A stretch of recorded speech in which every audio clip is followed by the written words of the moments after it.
প্রিয় চাকরি প্রত্যাশী ভাই বোনেরা, সবাইকে আসসালামু আলাইকুম। সবার জন্য আরেকটি নতুন হট জব নিয়ে আসলাম এই সপ্তাহের জন্য। সেটা হচ্ছে গিয়া রিক রিসোর্স ইন্টাগ্রেশন সেন্টার রিক। তো রিক কিন্তু বহুল আকাঙ্ক্ষিত সেই নিয়োগ বিজ্ঞপ্তিটা আবার প্রকাশ করছে। তো আজকে দৈনিক করতোয়ার মাধ্যমে তারা এই 250 জনের শাখা ব্যবস্থাপক এবং ক্রেডিট অফিসার পদে নিয়োগ বিজ্ঞপ্তি প্রকাশ করছে। তো সেটা নিয়ে আপনাদের সাথে বিস্তারিত আলোচনা করব।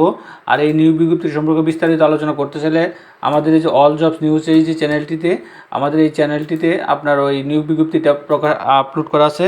আপনারা সেখান থেকে পুরোপুরি বিস্তারিত তথ্য জেনে নিতে পারবেন এবং সেখান থেকে টোটাল তথ্য আপনারা জেনে নিতে পারবেন। তো এরকম নিত্য নতুন সকল চাকরি নিয়োগ বিজ্ঞপ্তি সবার আগে পেতে চাইলে আমাদের যে অল জবস নিউজ এইচডি চ্যানেলটি আছে, এই অল জবস নিউজ এইচডি চ্যানেলটি সাবস্ক্রাইবের পাশাপাশি নোটিফিকেশন বেল আইকনটি অন করে দিন, যাতে করে পরবর্তী সকল ভিডিও আপনারা খুব সহজে আপনাদের ওয়ালেটে পেয়ে যান।